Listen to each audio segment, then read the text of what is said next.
एक ठंडी अंधेरी रात थी।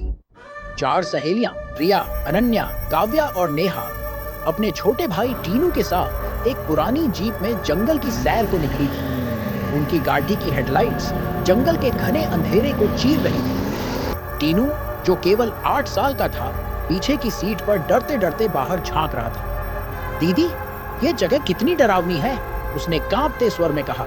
रिया ने हंसते हुए जवाब दिया, अरे कुछ नहीं होगा, बस मजा ले। अचानक जीप का इंजन रुक गया। गाड़ी एक प्राचीन खंडहर के पास ठिठक गई, जिसके टूटे फूटे पत्थरों पर अजीब सी नक्काशी थी। अनन्या ने टॉर्च जलाई और कहा, चलो देखते हैं ये क्या जगह है। बाकी लड़कियां अनिच्छा से उतरी और टीनू उनकी कमीज पकड़े पीछे पीछे चला। खंडहर के अंदर एक ठंडी हवा बह रही थी, जो हड्डियां जमा देती थी।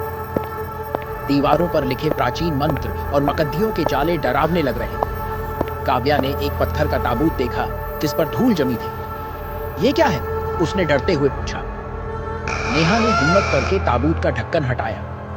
अंदर एक मम्मी थी, सूखी, काली और डरावनी। उसकी आंखों की जगह खाली गड्ढे थे और मुंह से एक भयानक सीटी की आवाज निकल रही थी।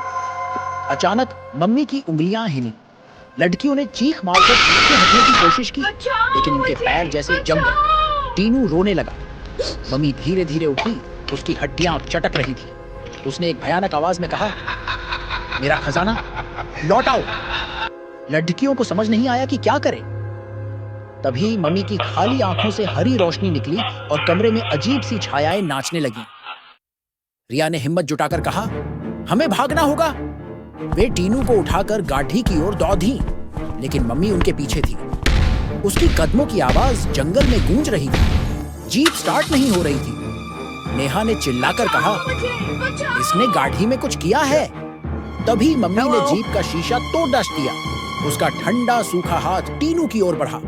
टीनू की चीख जंगल में गूंज गई। अनन्या ने टॉर्च मम्मी की आंखों पर मारी और वह पल भर के लिए रुकी। काव्या ने एक पुराना ताबीज अपनी जेब से निकाला और मम्मी की ओर फेंका। ताबीज मम्मी से टकराया और वह धूल में बदल गई। लड़कियां और टीनू सांस रोके देखते रहे। जीप अचानक स्टार्ट हो गई। वे चीखते चिल्लाते वहां से भागे, कभी पीछे मुड़ कर नहीं देखा।